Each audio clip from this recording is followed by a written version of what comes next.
Welcome to this special edition podcast where we'll delve into the future of training operations in the vibrant DACH market. I'm joined by learning industry expert Sven Elbert, Senior Analyst at Fosway Group, Europe's #1 HR Industry Analyst, and Stephan Pineau, CEO at Training Orchestra, leading global provider of training management software. So in this episode, we're going to explore the ever-evolving landscape of in-presence training, otherwise known as instructor-led training or ILT, and its key role in the region's learning ecosystem and the technologies that streamline the often complex operations and processes that go along with it, including strategic approaches that are reshaping the future. So let's dive in. Hi, Sven. Hi, Stephan. Thank you for being here today. Thank you so much, Jennifer, for the introduction. I'm very excited to have this conversation with Sven today. Yeah, very excited too. Hi, Jen. Hi, Stephan. Good to meet you. So Sven, we had an interesting conversation earlier about the history of training operations in the DACH market, and I'd love to delve into that a little bit more. So please tell us, what is training operations and what's the role of learning technology in the process? Yeah, training operations. So we see the word operations being added to all sorts of things, HR operations, people operations, that makes its way into, organizational structures, names of departments and that kind of thing. In Germany, we have this, and I kind of wanted to bring this, we have this very long word, Veranstaltungsmanagement, which is kind of an interesting, maybe 25-year-old kind of creation, which talks about event management. And back in the days, it was really, organizing these in-presence kind of events. Academies were, springing up at that time.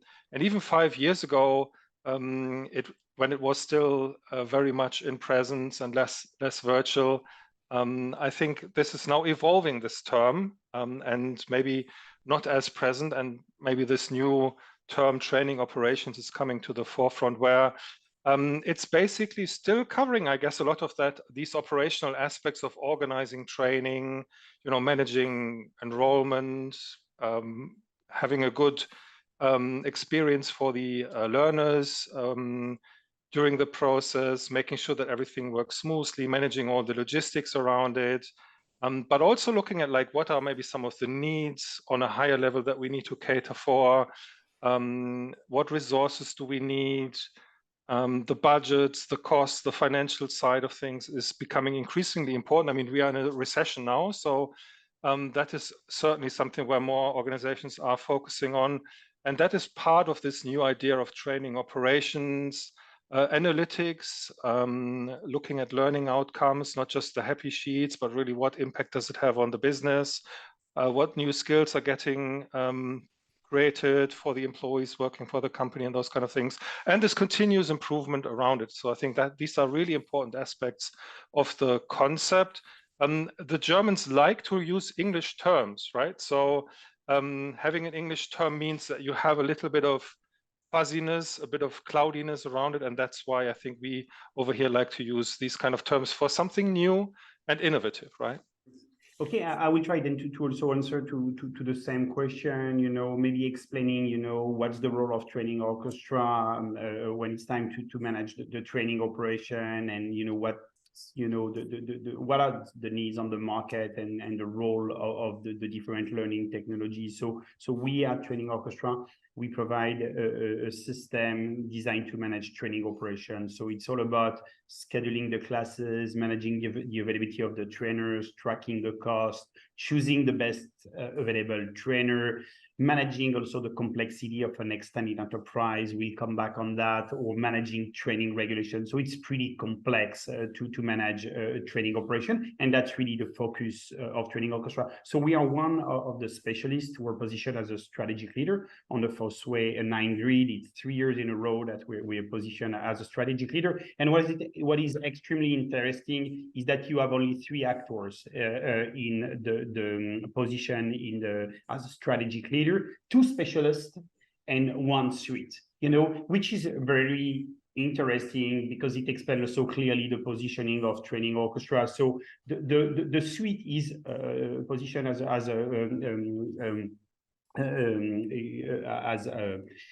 a strategic leader, is a learning management system, is an LMS. And usually the two main limitations, so the LMS are very important. They help really transform the learning, moving progressively from 100% of instructor-led training to also embedded e-learning courses, and it has been a big change. But some limitations where the LMS maybe light, maybe on the user-learner experience. I should not say user experience, but learner experience. That's why you have LXP, and it's a specialist, And the second limitation is all about managing in-person training, in-presence training, instructor-led training or virtual instructor-led training, when it's time to schedule the classes, manage the resource, track the cost, and more. All that is happening in Excel spreadsheet and Outlook. So we complement those two specialists, complement, the LMS. On the front end, you'll find the LXP or the one in charge of the learner experience, complementing the LMS. And on the back end, and that's where we are at Training Orchestra, we provide a training management system designed to really manage instructor-led training and virtual instructor-led training. So we complement each other and do not overlap, Jennifer and Sven. Yeah, I guess if I maybe can add to that. So I guess depending on the actual solutions a company is using, there are, quite a few examples of companies where they use multiple pieces of technology, maybe a learning management system that they have acquired some years ago, and then kind of overlaid it with some specialist players. So it can work as an LXP or as a training management system. But I guess that really depends on the actual systems that the company has in place and how the organization is configuring them. It will also depend on how you understand these labels. There's a lot of fuzziness, I guess, around the label LXP. We found that there was a big confusion in the market for a long time around that term in particular. It was, maybe a bit overused, used in different ways from different kinds of providers. So therefore, at Fosway, we have really kind of tried to find some other terms that make a bit more sense in terms of the suite covering like all these different needs, learning needs that a company has. So from A to Z, from start to finish, across all target groups. And that is one category of solutions. And the other category of solution is specialists that then focus on one particular thing and do that really, really well. So I guess that is the way in which we think about these things. On, I guess, the different segments in the market, like you said, Stephan, Training Orchestra is classified on the 9 grid as a specialist. So in the mid-market, obviously, organizations tend to go for solutions, maybe just one system, have it all in one that kind of covers all their needs. They don't have maybe as sophisticated needs that some of these very big, large corporations might have, or they maybe don't have a big training academy. So there's obviously different types of organizations. And so this idea of suites and specialists allows us to kind of look at, when we talk to clients about their ecosystem, we can use these terms to help them find the right solutions. And in fact, in very large organizations, you actually find an entire ecosystem of learning solutions. Some organizations have 3, have 10, have even 20 or 25 systems globally, which all of in itself is kind of a nightmare. So they're trying to reduce that to a single system. And that is obviously desirable, but sometimes also not realistic, because there's reasons why you might have actually a couple. So reducing to 2, maybe 3 is already helping those very large organizations to save some significant cost and consolidate the space. So I think that is maybe something I can add to that. Yes, I think it's very, very smart from Fosway to have done, and it makes me think also about the doctor. So sometimes you need to see your doctor that you will see regularly, and that can serve all your needs. And sometimes you're in need with a specialist. So, I like this the way, it's very clear. It's simple and it clarifies a lot the market, because we see a lot of marketing messages, that sometimes make it a little bit complex on the market. So we're seeing very frequently this use case, and as Sven said, depending on the level of sophistication, of complexity, we see frequently this situation where we see one of the best LMS, and on the top of that, another specialist for the learner experience. Some name themselves learning experience or something like that. We at Training Orchestra, we're the back end, the training management system. So that's three components that may be important for some clients with enough sophistication. And usually the client, when they buy an LMS, a learning management system, they also think that one size fits all and that they will find everything that they need end to end. That's true. And at the same time, there is a need for if there is enough sophistication, there is a need for a specialist. So that's what we see, Sven and Jennifer. Right. Thank you, Stephan. Thank you, Sven. I want to expand on this just a little bit more, and in particular about how all of us, the training operations and technology, how it relates to training for the extended enterprise. So training that extends beyond internal employees to an external audience of, say, your customers, partners, distributors, or even event members. Sven? Yeah, I guess so. Extended enterprise is a case that is around for quite a long time already, that scenario, to extend it beyond your internal employees. It does require specific management. Some organizations have therefore built a separate kind of extended enterprise learning technology ecosystem altogether for their organization.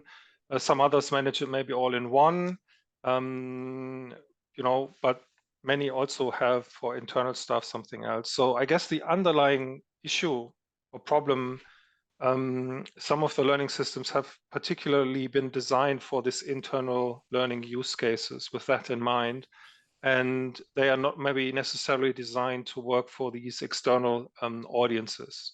Some, yeah. In other cases, the issue is maybe the corporation has introduced a learning management system a while back, and they have configured the learning system in a certain way so that it is really well tailored for the internal staff. But now they kind of need to reconfigure it all to work also for that external enterprise scenario. And that can be quite problematic in some cases.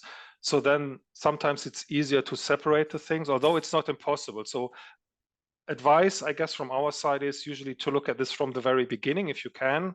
If you have obviously an existing landscape, you have to live with what you have and evolve that from going forward. So I guess that is really important. And I mean, it is becoming more important, right? So training clients, training partners, you need to sell the training, they need to sell your product. So it has an impact on your revenue. So that obviously is becoming more important also during these economically more challenging times.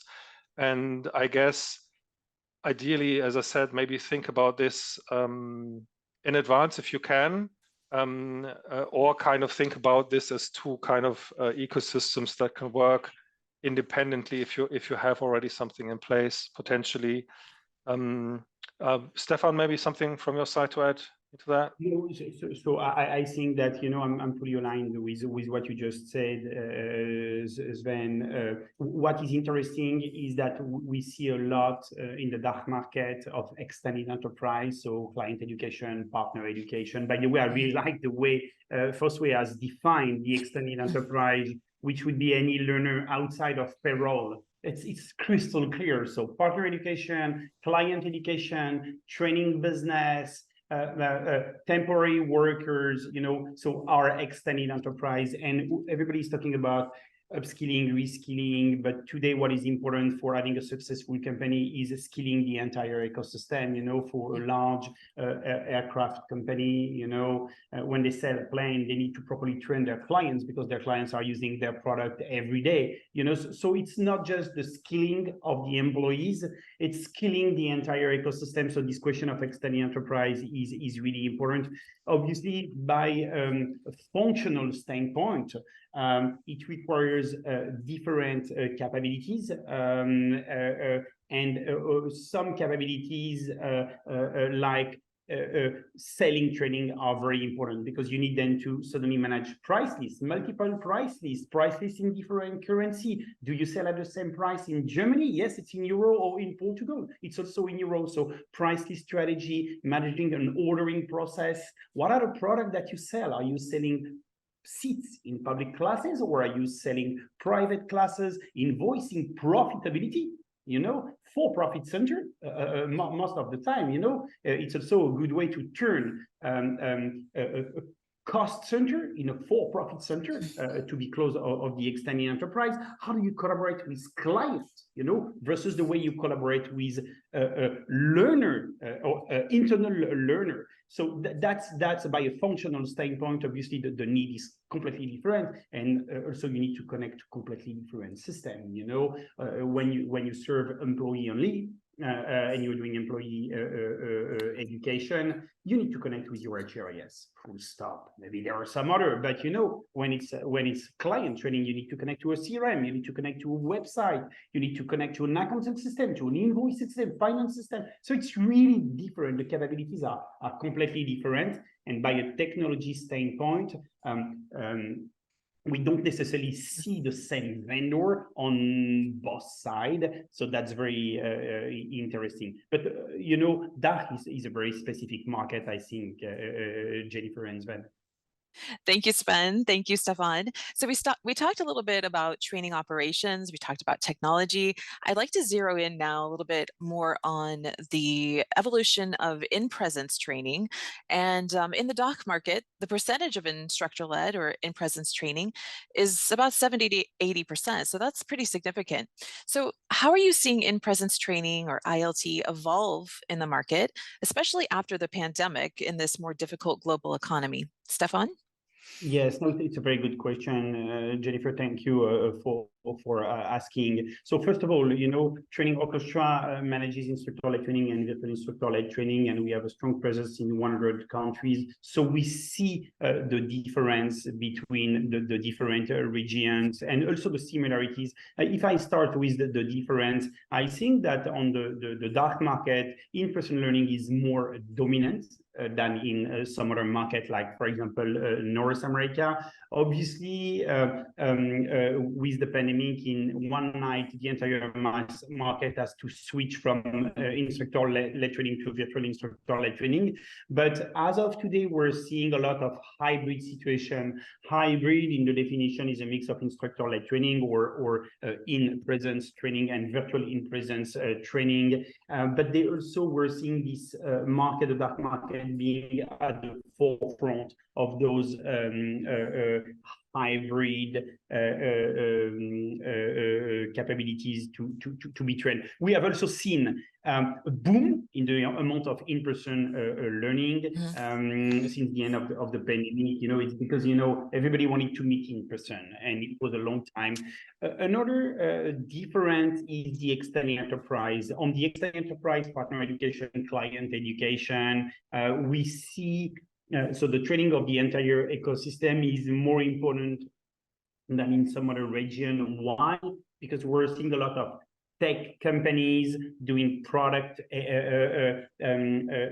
training. It's true that this market is offering to the entire world a very advanced product. So product education is really, a culture on the DACH market. It's not always the case. I don't want to name, countries, but, from south of Europe or west of Europe, or, where this culture is less. So it's a big difference that we see. Plus, companies are more global. It's the case also in North America, but German and DACH region companies are usually global.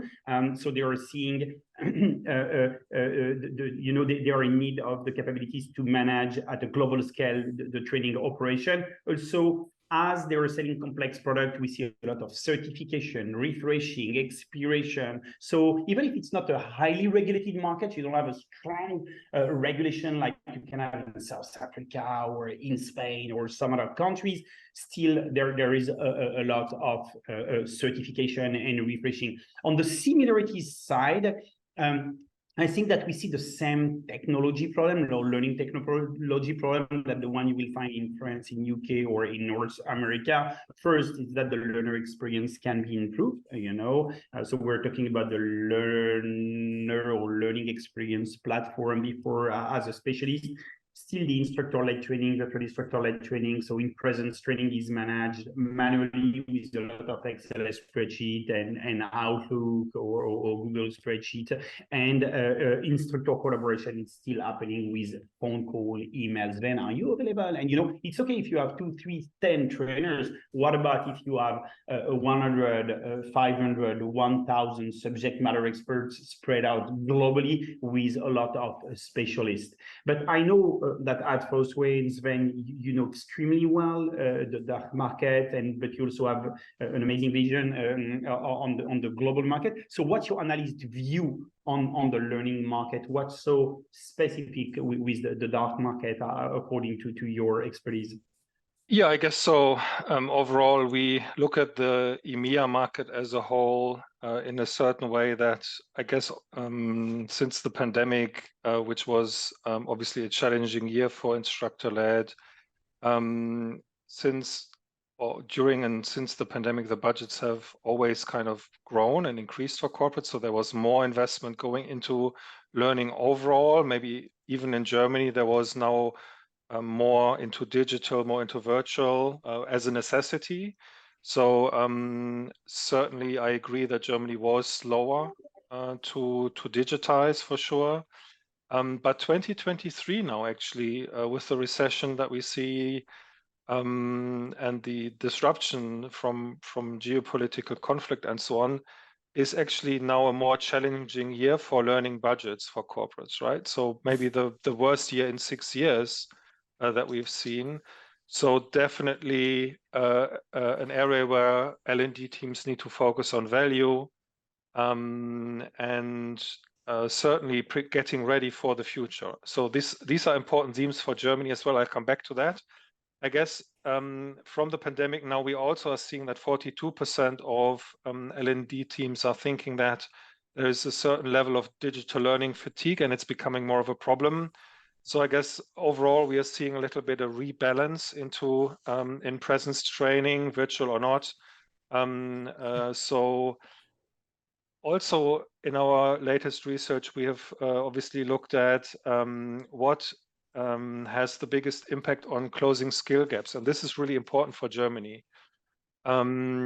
Because Germany, from the economic standpoint, is in a situation where we have very strong Mittelstand companies, automotive, it's obviously a very strong sector, but these sectors are undergoing a huge change. So as we know from our research, formal training and face-to-face events is seen as having the biggest impact on skill gaps, right? Closing them, upskilling, reskilling, these are among the top priorities for businesses in DACH region.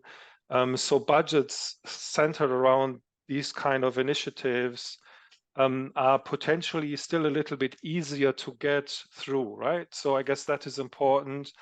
But also our data shows that there's continued interest in blended learning. So, I mean, don't think of this as a one-dimensional answer. It's more important to see approaches where it's not just a standalone, but it's part of a mix of modalities. And so that you create a learner experience that is most effective and most valuable during this time. So L&D foremost during this time needs to be flexible to adjust to the speed that organizations need to move at. And in Germany, we were slow to digitize. Germany, if you follow the political discussion, there's now on the governmental level a lot of initiatives that half-fly. Some say it's good, some it's not so good. So in the corporate world, this has been quite similar, and also learning was fairly low, but it has been picking up since the pandemic. And I guess that is now at a point where this upskilling, reskilling is really quite important for German organizations. So definitely something that is of relevance here. And there's certainly industries which are more affected by this. Like I said, the automotive industry. Germany, I think, is a very rational market, right? So we are all kind of concerned about cost and, you know, getting a good ROI on these kind of things, being efficient. I mean, these are all like the typical things when you think about Germany, right? And it's true, right? And it's also applying to German, to German learning. For example, the digital learning content is sometimes maybe not, there's probably a maturity gap if you look at this more on an international level. Organizations are struggling sometimes to engage learners into that digital learning content. So that's also why there's always an easier way to swing back into in-presence, because that is what companies and people are used to doing, right? Yeah, absolutely. Yeah, it's you know, it's, yeah, and what I would say, what I would add maybe is that it's true absolutely that the Germany is an ROI market, a return on investment market, you know, very rational market, you know. So bring me the proof. You know, bring me the proof that it works. So I think it's a very serious way to take it. So this market is probably less attracted by some shiny object that have not yet demonstrated, you know, or proven anything, you know. Some market will add up really quickly. And get rid of very quickly. The German market is very rational, so you know, proving and then deploying, scaling. So we see obviously that instructor-led training, virtual in-presence training is pretty big, and we're you know, seeing companies choosing the efficiencies of managing really well the training operation, you know, because they export a lot and they have to serve global clients, so they have to scale. Their instructor obviously travel a lot, and they have expert in Germany. So it's also a very big subject to manage properly and make the most of those strategic resources. And they have been very early adopters of virtual classroom and hybrid model. So still they are on the forefront. This market is at the forefront, but it's really proving, I would say, and demonstrating the ROI that is a particularity that is extremely interesting, Jennifer. Yeah, thank you. So in-presence training, we can see it's definitely alive and well. And that brings us to another topic, and that is the learning technology that's behind it all. So let's look at the learning technology stack. Stephan, from what you're seeing with working with the organizations within the DACH market, are they utilizing different learning technologies compared to their international counterparts? Yes, no, I would say that first of all, usually the organization have the one of the best learning management system. You know, so the big brands are the same wherever you are, and they are global. No, even if you have strong local vendors. But you know, the learning stack does not surprise someone from UK, learning director or the CEO of a training business, or an association based in UK, in Canada, in France, or in Spain, because the big learning management system will be the same. The market, I would say, more than anywhere else, is looking to have one only system for learning, you know, because, you know, ERP has been invented in the DACH region, you know, so it creates, I think, two very big expectations gap, you know, and there is a kind of misunderstanding, you know, because this market is looking for one system, you know, because SAP has been invented years and years ago, and it was a one system to run all the operation. So that's a big expectation. So they expect one system to manage both employee training and client partner education, while it's, as of today, different learning system, you know, so they will have, you know, not necessarily the same LMS being good at both, you know. Second expectation gap, I think, is that they would expect one system to manage instructor-led training and virtual instructor-led training in one end, so in-presence training and e-learning. So they buy a learning management system, usually hoping that they will manage everything in one system, but the LMS have been designed for learner, they have been designed for e-learning, and still, you know, they have to manage manually in XLS spreadsheet the training operation, like scheduling, finding the best available trainer, tracking the cost, and you know, it's not where they would expect by a level of productivity and efficiency standpoint.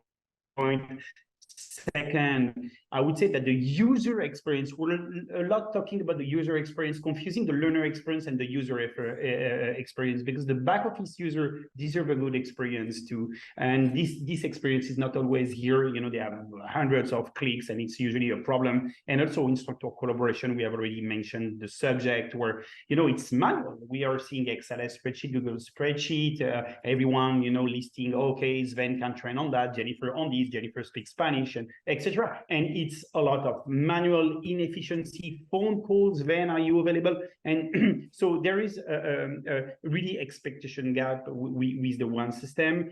So I think that for clarity, you know, LMS could be called an e-learning management system more than a learning management system or learner management system, because they manage very well the learner, that's their mission, and they manage very well the employee. So it's mostly system for learner and internal audience, and there is this expectation that they would manage also external audience at the same time, so like client, partner, and that they would manage instructor-led training and virtual instructor-led training. So does it answer to your question, Jen? Yes, yeah, thank you, Stephan.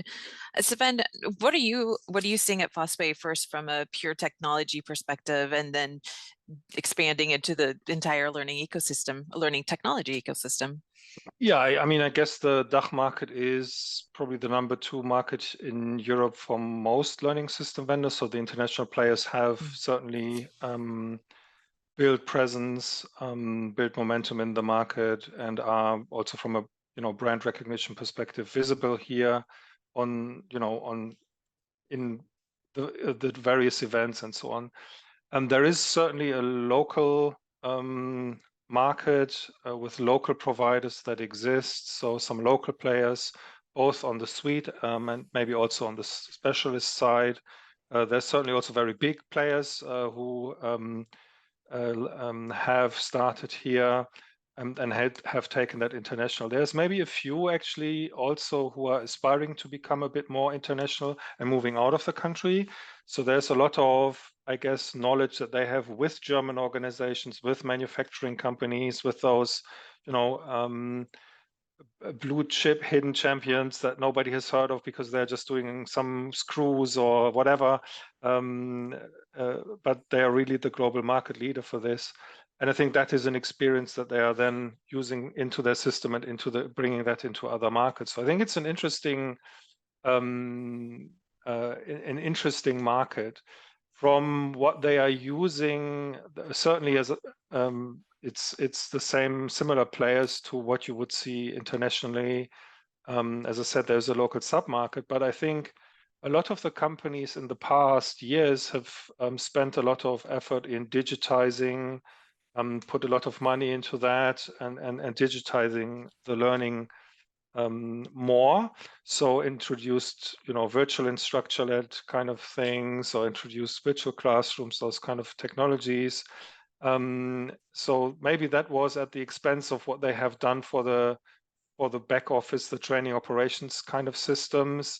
And if you want to kind of simultaneously impact learning adoption and ROI, then you need to have multiple things in place that can help you build out the skills, that gives you an efficient way of delivering things and blending them together. So I think that is really an important point for Germany, for organizations headquartered here in Germany. I guess room for improvement is there as well. Many have maybe started to manage their training in Excel, and like those, I still remember these big wall charts on the wall where they had all the plans and all the resources and little stickers and moving that around. And that obviously technology is now able to fully support and automate and infuse AI into that planning process. So that's a big opportunity for some organizations who haven't gone down that route to automate. GDPR compliance is a big topic. So I guess that is the first question most German organizations will ask: is it GDPR compliant? And so that is really an important point when, I guess, doing business over here, that vendors are proven and tested into that space as well. So many have maybe bought some systems more on the shinier side of things, and maybe have not so much worried about the back office. And I think it's maybe now a time again also to look at how to optimize and get the efficiencies going, because obviously of the economic situation, it's quite an important one as well. So Sven, can you elaborate a little bit on the specific challenges and opportunities that organizations face in managing operations, and how a training management system can help? Yeah, I mean, it's the day-to-day, like it's like the payroll part, right? It has to work, it has to be the engine room that has to run smoothly and all of that. So it's around efficiencies. And I guess if we took a look at it from a Germany perspective again, Jen, then certainly there's a lot of companies in the manufacturing world. So the ISO certification that they need is critical for their business success. So they have a lot of compliance training, a lot of certifications that they need to do. So the famous German word Unterweisung is one that is almost always done in person. And companies often even use specialized solutions here to track this, to ensure that all the relevant staff are properly trained, so that they get their ISO certification back. And I guess that is really important. The other thing, because they're manufacturing companies, they're also often looking after the distribution of their products. There's a lot of knowledge involved that they need to upskill their distributors, their partners, that maybe some dealerships or whatever. Think about whatever cars, think about heat pumps, think about, I don't know, garage doors. So, all these kind of products need specially trained people to install them, to maintain them, to service them. And this is really something where you need a professional solution to help you do this kind of stuff. And that is more closely linked to business operations, to the sales teams in the organizations. It's maybe not as much linked to HR. So I think that is why many German organizations are also maybe taking a bit of a different organizational approach, is how to organize these kind of things, and why they maybe also have different kind of systems. And Stephan, so Training Orchestra has been a part of the training operation, or in the business of training operations, for many, many years, and is a specialist in this area. So how does the TMS, the training management system, cater to these needs?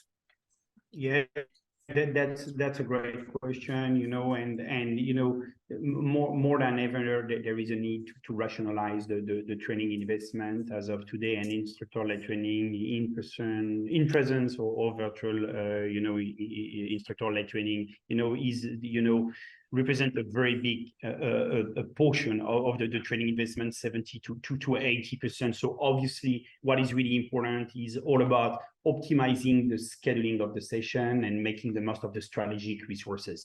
We have rare resources like trainers with unique capabilities, and that's making the most of those strategic resources. Also being able to detect and engage the best available instructors and experts. Managing a pool of full-time dedicated instructors is different than managing a pool of subject matter experts that you will use from time to time. But detecting, engaging, collaborating with these instructors is absolutely key. And reducing the complexity of the training operation, a lot of manual tasks that could be industrialized, that could be automated.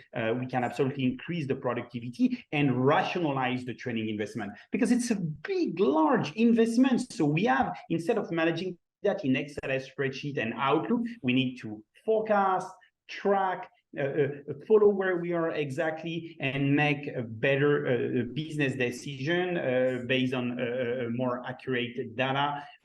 Also optimizing the financial performance. We're talking about the extended enterprise, client education, partner education. So it could be for profit, so it's part of the financial and performance, and also better collaborate with your trainer and subject matter experts. You know, phone call is great, obviously.